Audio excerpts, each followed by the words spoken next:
खुदावंद यीशु मसीह के पुरफजल और मुकद्दस नाम में आप सब देखने वालों की सलामती हो। आज हम खुदावंद के मुकद्दस कलाम में से इस सवाल पर थोड़ी देर के लिए गौर करेंगे कि खुदावंद ने मक़दस में, हैकल में खिदमत के लिए लावियों के कबीले को ही क्यों चुना।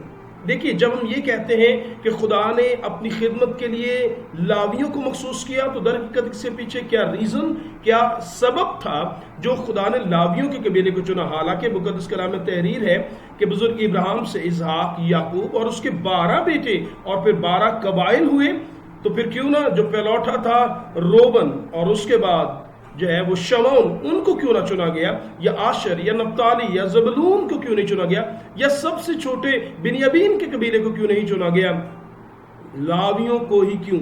और अगर आप इस सवाल को जानना चाहते हैं, आप दुरुस्त जगह पर हैं और हम मिलकर खुदावंद के कलाम पर इस पर गौर करेंगे। सो आइए मुकद्दस कलाम में इस बात को सीखने के लिए, मुकद्दस कलाम कहते हैं जब खुदा ने बागे अदन में आदम और हवा को खल्क किया, तो याद रहे खुदा ने पहले उन्हें ये बरकत दी, और जब तख्लीक कर लिया तो कहा, खुदा ने उनको बरकत दी और कहा फलो बढ़ो और जमीन को मामूरो महकूम करो, और समंदर की मछलियों, हवा के परिंदों और जमीन पर जो कुछ चलते फिरते जानवर है सब पर क्या रखो, इख्तियार रखो। सो कुछ बाइबल के तालिब इल्म ये गलत सोचते हैं कि खुदा ने अगर आदम और हवा गुनाह न करते तो शायद नस्ल इंसानी न बढ़ती। याद रहे, आदम गुनाह करता या आदम और हवा गुनाह करते या ना करते, नस्ल इंसानी का बढ़ना तय था, और खुदावंद ये चाहता था कि आदम फले बढ़े और जमीन को मामूरो महकूम करे और उनसे औलाद पैदा, और ये खुदा के मंसूबे का हिस्सा था और खुदा ने बरकत दी थी। और मुकद्दस कलाम कहते हैं आदम और हवा को खुशी का पैगाम जो है औलाद की सूरत में तब मिला, हाँ गो कि उन्होंने गुनाह किया, बागे अदन से बाहर निकाल दिए, और मुकद्दस कलाम कहते हैं जब वो बाहर निकाल दिए गए तब वो वक्त आया जब मुकद्दस कलाम में लिखा है कि आदम अपनी बीवी हवा के पास गया और वह हमला हुई और उसके काइन पैदा हुआ, तब उसने कहा मुझे खुदावंद से एक मर्द मिला। सो बाइबल मुकद्दस में पहला बेटे होने का जो शर्फ है, या पहलौठा बेटा होने का जो फर्ज, जो शर्फ है, जो इज्जत है, वो मुकद्दस कलाम कहते हैं वो काइन को मिली, क्योंकि वो आदम और हवा से पैदा होने वाला पहला बेटा है। और पहलौठे की अहमियत और उसके हकूक के बारे में बाइबल मुकद्दस खामोश नहीं है, बल्कि बाइबल मुकद्दस में तहरीर है कि जो पहलौठा है उसे बाप अपनी कुव्वत का निशान, अपनी शहजोरी का निशान जो है वह समझता है। और बाइबल मुकद्दस में तहरीर है पैदाइश 49:3, जहां पर लिखा है ए रोबन तू मेरा पहलौठा है, याकूब के अल्फाज, तू मेरा पहलौठा, मेरी कुव्वत और मेरी शहजोरी का पहला फल है, तू मेरे रोब की और मेरी ताकत की शान है। इंग्लिश में लिखा है Reuben you are my first born, my might, the first sign of my strength, तू मेरी ताकत का पहला निशान है।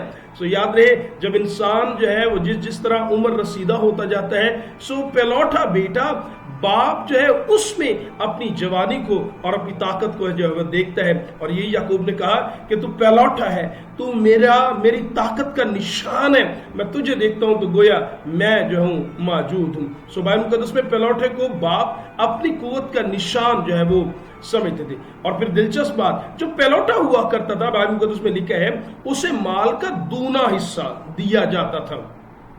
मतलब अगर किसी भी शख्स के जो है वो 4 बेटे हैं तो उसके 5 हिस्से किए जाएंगे, और जो दूना हिस्सा है वो पहलौठे को दिया जाएगा। और बाइबल में 21-17 में लिखा है बल्कि वो गैर महबूबा के बेटे को अपने सब माल का दूना हिस्सा देकर अपना पहलौठा माने।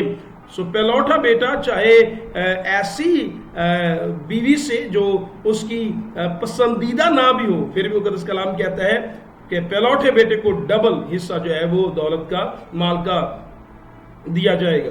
और मुकद्दस कलाम में लिखा है कि जो खानदान है, जितने भी बच्चे हैं, उन पर जो पहलौठा है उसका हक जो है वो इख्तियार जो है वो समझा जाता था। और आपको याद होगा जब यूसुफ के मामले में भाई उसे हलाक करना चाहते थे, तो लिखा रोबन ने उनसे ये भी कहा कि खून ना बहाओ, बल्कि उसे इस गड़े में जो बियाबान में है डाल दो, लेकिन उस पर हाथ ना उठाओ। सो रोबन की बात को इसलिए वहां पर रखा गया, तरजीह दी गई, क्योंकि रोबन पहलौठा था और बाप की गैर मौजूदगी में खानदान पर उसका इख्तियार माना जाता था या रूप समझा जाता था। एक और दिलचस्प बात, बादशाही निजाम में मुकद्दस कलाम कहता है यहोशप्पत ने अपने बेटों को चांदी और सोने और बेशकीमत चीजों के बड़े इनाम और फसीलदार शहर दिए, यहूदा में दिए, लेकिन सल्तनत जो है, बादशाह जो है, वो अपने बेटे पहलौठे बेटे योराम को दी, क्योंकि वो उसका पहलौठा था। सो पहलौठे की अहमियत, काइन पहलौठा था। सो मैं ये कहना चाह रहा हूं पहलौठे का बाइबल मुकद्दस में किस तरह जिक्र है कि पहलौठा अपने बाप की कुवत का निशान समझा जाता था। मुकद्दस कलाम कहता है पहलौठे को दूना हिस्सा दिया जाता था, खानदान पर उसका इख्तियार हुआ करता था। और मुकद्दस कलाम के मुताबिक बादशाह जो निजाम है, शाही निजाम है, उसमें पहलौठे को संतत या इख्तियार भी जो है, वो तख्त भी जो है वो दिया जाता था। बाइबल मुकद्दस में एक ऐसा वाक्य जिसे कभी फरामोश नहीं किया जाएगा या भुलाया नहीं जाएगा, बनी इसराइल की तारीख में वो वाक्य है जब खुदा ने बनी इसराइल को मुल्क मिस्र की कैद से निकाला। और लिखा है जब उन पर 10वीं या आखिरी आफत आई, तो वो आफत ये थी कि खुदा ने कहा कि मैं इसराइल के पहलौठों को महफूज और तमाम तर मिस्रियों के पहलौठों को हलाक करने जा रहा हूं। सो निशान के तौर पर बर्रे का खून चौखटों पर लगाया गया, बाजुओं पर लगाया गया।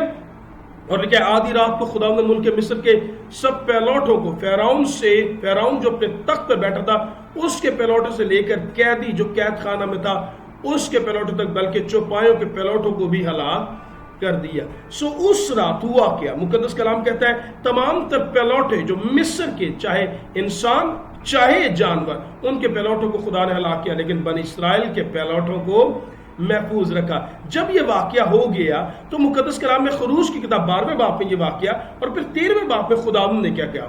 खुदावंद ने मूसा से फरमाया सब पहलौठों को, यानी जो बनी इसराइल में है, ख्वा इंसान ख्वा हैवान, पहलौठी के बच्चे हों, उनको मेरे लिए मुकद्दस ठहरा, वो मेरे हैं। खुदा ने कहा कि मैंने पहलौठों को महफूज रखा है और अब ये तमाम तर इंसानों और जानवरों के पहलौठे मेरे हैं, ये मेरे लिए मुकद्दस हैं। याद रहे खुदा ने पहलौठों को अपने लिए मखसूस कर लिया, चुन लिया। और फिर खरूज की किताब 22वें बाब में भी तहरीर है, तो अपनी कसीर पैदावार और अपने कोलू के रस में से मुझे नजर नियाज देने में देर न करना। और लिखा है और अपने बेटों में से पहलौठे को मुझे देना। सो खुदा ने कहा अपनी औलाद में से कानून ठहरा दिया कि जो पहलौठा होगा वो मेरा होगा, वो मेरे काम के लिए होगा और वो मेरे लिए मुकद्दस होगा। लेकिन बाइबल मुकद्दस में इस बात को आगे जाकर खुदा ने रिप्लेस किया। किस तरह? मुकद्दस कलाम कहता है और खुदा ने मूसा से कहा कि देख मैंने बनी इसराइल में से लावियों को इन सबों के बदले में ले लिया जो इसराइलियों में पहलौठी के बच्चे थे, सो लावी मेरे हो। अब बाइबल मुकद्दस में दिलचस्प ख्याल को समझिएगा। पहले खुदा ने यह कहा कि तमाम तर पहलौठे मेरे हैं क्योंकि मैंने इन्हें महफूज रखा। बाद में बाइबल मुकद्दस में लिखा है खुदा कहता है अब पहलौठों के बदले सब लावी मेरे हैं। सो लाविये को, कबीले को खुदा ने अपना कहा। एक बार फिर से मैं आप गिनती किताब 3 बाब 45 में आए, बन इसराइल के सब पहलौठों के बदले, याद रहे पहलौठों के बदले लावियों को। और हम ये बात जानना चाह रहे थे कि लावियों को क्यों चुना गया। सो मुकद्दस कलाम कहता है लेकिन इससे पहले कि लावी चुने जाते, मुकद्दस कलाम कहता है खुदा ने पहलौठों को अपने लिए महसूस किया, लेकिन बाद में रिप्लेस किया गया, पहलौठों को लावियों से रिप्लेस किया गया। और लावी आप जानते हैं मुकद्दस कलाम कहते हैं इब्राहिम, इसहाक, याकूब, और याकूब के तीसरे बेटे का नाम लावी था। और लावी से लावी का कबीला जो है वो चला था। याद रहे कहानत काहिनों की खिदमत थी, वो खुदा ने लावी के खानदान में से खास तौर पर हारून के बेटों को काहिन होने के लिए मखसूस किया और उनकी मुआवनत के लिए खुदा ने चाहता है पहलौठे उनका साथ दें। लेकिन मुकद्दस कलाम कहता है आगे खुदा ने कहा अब पहलौठे नहीं, पहलौठों के बदले लावी का कबीला मेरा होगा, वो मेरे लिए मखसूस होगा। खुदा कहता है मैंने उन्हें चुन लिया। लावियों को जो मरात या जो सहूलतें हासिल थी, अब जरा उन पर गौर कीजिए। मुकद्दस कलाम में लिखा सबसे पहले तो लावी जिन्हें खुदा अपनी कुर्बत देगा, हैकल के पास जो खेमे लगेंगे वो लावियों के पैरे लगेंगे। मुकद्दस कलाम में लिखा है खुदा उन्हें अपनी कुर्बत अपने नजदीक आने देगा, खैमा इज्तमा में खिदमत लावी करेंगे, मस्कन को लगाना, मस्कन को उतारना, ٹھیک ہے. اور مقدس کلام میں لکھا ہے کہ عہد کے صندوق کو آگے لے کر جانا، دوبارہ سے قربانیوں کے اس نظام کے لیے خیمہ کو کھڑا کرنا، یہ ساری خدمت خدا نے لاویوں کے سپرد کی تھی. لاویوں کی ذمہ داری میں خدا نے یہ بھی ٹھہرایا کہ جو قاضی مقرر ہوں گے، جو انصاف کریں گے، وہ بھی بنی اسرائیل کا وہ لاوی کریں گے. دائیا کی کا معروسی حصہ کہہ کر خدا نے کہا جتنی بھی دائیا کی ہے وہ لاویوں کو جو ہے وہ دی جائے گی. انہیں ایک عزت اور مقام، ایک پرائورٹی، اہمیت جو ہے وہ دی گئی. اور مقدس کلام میں لکھا ہے انہیں تعلیم دینے والا، سکھانے والا مقرر کیا. گانے اور بجانے کی ساری ذمہ داری بھی لاویوں کے پاس تھی.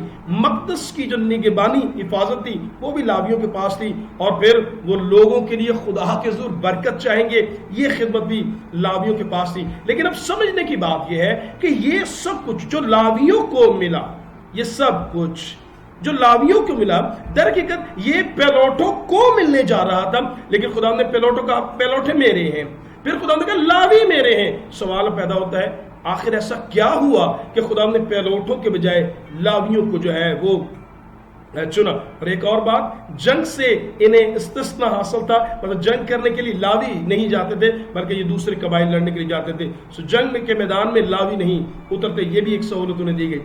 اب یاد رہے اس بات کو سمجھنے کے لیے علماء اس بات پر متفق ہیں. مقدس کلام میں لکھا ہے بنی اسرائیل ملک مصر سے باہر آ گیا کوہ سینا کے میں پہاڑ پر. جب موسیٰ پہاڑ پر گیا، مقدس کلام میں لکھا ہے خداوند اس سے ہم کلام ہوا، اور 40 روز کے بعد جب وہ واپس آیا، عہد کی تختیاں اس کے ہاتھ میں تھی جو دونوں طرف سے تحریر تھی. کلام میں لکھا ہے جب وہ نیچے آ رہا تھا تو مقدس کلام میں لکھا ہے بنی اسرائیل نے نیچے کیا کیا. لکھا ہے انہوں نے ہارون کے پاس جا کر کہا کہ ہمیں نہیں پتا موسیٰ کو کہاں موسیٰ چلا گیا، اتنی دیر کیوں ہو گئی، ہمارے لیے ہمیں ایک دیوتا بنا کر دے جو ہمارے آگے آگے چلے اور ہم یہ کہہ سکیں کہ یہ ہمارا دیوتا ہے جو ہمیں ملک مصر سے نکال لے آیا. اور خروج کی کتاب 32 باب میں لکھا ہے کہ جب موسیٰ نے دیر لگائی تو ہارون کو کہا گیا کہ وہ ان کے لیے ایک بچڑا کیا کرے، بنا کر دے. اور مقدس کلام میں لکھا ہے اور لشکرگاہ کے نزدیک آ کر موسیٰ نے وہ بچڑا اور لوگوں کا ناچنا کودنا دیکھا، تب موسیٰ کا غضب بھڑکا اور اس نے ان لوگوں کو اپنے ہاتھوں میں سے پٹک دیا اور ان کو پہاڑ کے نیچے توڑ ڈال. بنی اسرائیل نے کیا کیا؟ بنی اسرائیل جنہیں خدا طاقت اور قدرت زور کے ساتھ باہر لے کر آیا، وہ بت پرستی میں مشغول تھے اور انہوں نے ایک اپنے لیے بچڑا بنایا، ایک بل بنایا اور اس کے چوگرد ناچنے کودنے لگے کہ یہ دیوتا ہے جو ہمیں نکال لایا ہے. موسیٰ کا غضب، خدا کا غضب بھی گو کے بڑھکا. اور مقدس کلام میں لکھا ہے کہ تب ایک وقت آیا کہ اس بچڑے کو گو کے مقدس کلام کہتا ہے موسیٰ نے اسے نہ صرف توڑا، اسے پیسا، اس پانی میں ملایا، لوگوں کو پلایا، لیکن پھر بھی مقدس کلام میں لکھا ہے لوگ بے قابو سے ہو گئے. لوگ خدا کی طرف اس رغبت کو، خدا کے لگاؤ کو سمجھ نہیں پا رہے تھے. لوگ پھر بھی اسی دھن میں تھے کہ بت پرستی کون سا دیوتا، یہ وہ دیوتا تھا جو میں نکال لایا. لیکن جب لوگ بے قابو تھے، خدا کی طرف توجہ نہیں کر پا رہے تھے، آخرکار موسیٰ کو ایک سخت فیصلہ کرنا پڑا. اور موسیٰ لشکرگاہ میں کھڑا ہوا اور مقدس کلام میں لکھا ہے اس نے دیکھا جب لوگ بے قابو ہیں تو اس نے لشکرگاہ میں کھڑے ہو کر کہا جو کوئی خداوند کی طرف ہے وہ میرے پاس آ جائے. کاش یہاں پر پیلوٹے نکلتے جنہیں خدا نے ملک مصر سے نکلتے وقت محفوظ رکھا تھا. ہم خداوند کے لیے حاضر ہیں، ہم خدا کی طرف ہیں. لیکن کلام میں لکھا کوئی نہیں آیا سوائے کس کے؟ لکھا ہے جو خداوند کی طرف ہے وہ آ جائے. اور لکھا ہے میرے پاس آئے. تب سب بنی لاوی اس کے پاس جمع ہوئے. خدا کو یہ بات پسند آئی کہ لاویوں نے یہ انیشیٹو، یہ قدم اٹھایا. انہوں نے کہا ہم خدا کی طرف ہیں. کون ہے جو اس بیل کی طرف، اس معبود کی طرف یا خدا کی طرف ہے؟ لاویوں نے فیصلہ غیرت رکھی اور جرت کا مظاہرہ کیا اور خداوند کی طرف آئے. اور لیکن جب وہ آئے تو ایک سخت کام کرنا تھا. اس نے کہا تلوار، اب اپنی اپنی تلواریں اٹھاؤ. اور جو لوگ گناہ سے باز نہیں آ رہے، جو خدا کو زندہ آسمانی خدا کو قبول کرنے کے لیے تیار نہیں ہے اور ابھی بھی بت پرستی پر آمادہ ہے، لکھا ہے انہیں قتل کیا جائے. اور لکھا اس دن 3000 لوگ جو ہے وہ قتل ہوئے، اور آخرکار وقت آیا کہ جنہوں نے اپنے آپ کو مخصوص، لاویوں نے اپنے آپ کو مخصوص کیا اور اس بت پرستی کے رجحان کو کنٹرول کیا، قابو کیا، اور لوگوں کو پھر سے زندہ خدا کی طرف رغبت دلائی. اور مقدس کلام میں لکھا ہے یہ بات خدا کو پسند آئی، اور مقدس کلام میں مطابق موسیٰ نے کہا کہ جو تلوار اٹھائے گا اور ایسے لوگوں پر جو گناہ پر آمادہ ہیں انہیں قتل کرے گا تاکہ لوگ پھر سے خدا کے تابع ہو جائیں، تو لکھا ہے وہ برکت پائیں گے. اور یہ کام کنہوں نے کیا؟ پیلوٹوں نے نہیں، یہ لاویوں نے کیا.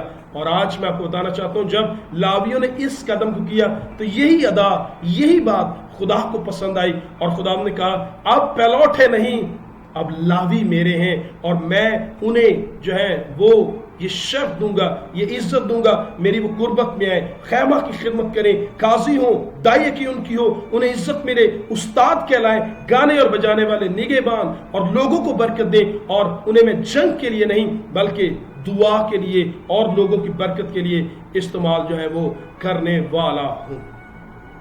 آج آپ اور میں کہاں کھڑے؟ میں امید کرتا ہوں آپ جواب ڈھونڈ پائیں کہ کیوں خدا نے لاویوں کو چنا. وجہ انہوں نے اس بت پرستی کے ماحول میں خدا کی طرف آ کر اپنے بھائیوں کو اس گناہ سے روکنے کے لیے تلوار اٹھائی، اور مقدس کلام میں لکھا ہے خدا کو یہ بات پسند آئی کہ انہوں نے گناہ کو روکنے کے لیے خدا کی طرف آئے اور بہتوں پر ہاتھ بھی چلایا تاکہ گناہ کو کسی طرح روکا جائے اور لوگوں کو خدا کے تابع کرنے میں مدد کی. آج آپ اور میں بھی اگر تلوار اٹھائیں گے تو برکت پائیں گے، جیسے انہیں کہا گیا جو تلوار اٹھائے گا وہ برکت پائے گا. آج ہمیں خون اور گوشت سے کشتی نہیں کرنی، بلکہ آج آپ اور میں تلوار اٹھائیں گے. مقدس کلام میں لکھا ہے اب روح کی تلوار یعنی خدا کا کلام آپ کو اور مجھے اب لینا ہوگا. کلوسی خط 3 باب 16 اب مسیح کے کلام کو اپنے دلوں میں کثرت سے بسنے دو، کلام کثرت سے ذخیرہ ہو. میں نے تیرے کلام کو اپنی خوراک سے زیادہ ذخیرہ کیا ہے، اور اپنے مخالفوں پر، مخالف کون؟ ابلیس پر ہمیں کلام سے وار کرنا ہے. اور پھر ابلیس جو ہمارا مخالف ہے وہ میں اپنی خواہشات اور بدن کی خواہشات اور پھر بری خواہشات ان کی طرف لے کر جائے گا. ہمیں برائیوں کو اس تلوار سے کاٹنا ہے، اور اگر ایسا کریں گے، وار کریں گے، تو برکت پائیں گے. آج لوگ خدا کی قربت چاہتے ہیں لیکن تلوار اٹھا کر گناہوں کو اپنی زندگی سے الگ نہیں کرنا چاہتے. لیکن جو کلام کی تلوار کے ساتھ اپنی خواہشات کو کاٹتے اور اپنے بدن کو مارتے اور کوٹتے اور پالوس کی طرح قابو میں رکھتے ہیں، آپ کو یقین دلانا چاہتا ہوں وہ خدا کی قربت پائیں گے. اور نہ صرف زمین پر بلکہ یسوع جب آئے گا تو ہم آسمان پر بھی خداوند کی قربت اور نزدیکی میں رہ سکیں گے. کاش آج کا یہ کلام کہ آپ اور میں تلوار اٹھا کر اپنی ہی ذات پر اور اپنے مخالف ابلیس پر حملہ کریں اور پاک زندگی گزار کر خداوند کو شاد کریں. اور وقت آئے گا خدا میں حقیقی قربت جو زمین اور پھر آسمان پر ہے وہ اپنی نصیب کرے گا. اور میں یقین رکھتا ہوں کہ اگر ہم یسوع مسیح پر ایمان لا کر راستے سے آگے بڑھیں گے خدا یقیناً ہمیں اپنے ساتھ عالم بالا پر لے کر جائے گا. کاش آج جو کچھ ہم نے سیکھا وہ ہمارے لیے برکت کا سبب بنے. میں دل سے دعا گو ہوں کہ خدا کا فضل آپ سننے والوں پر ہمیشہ ٹھہرائے. خدا آپ سب کے ساتھ ہو.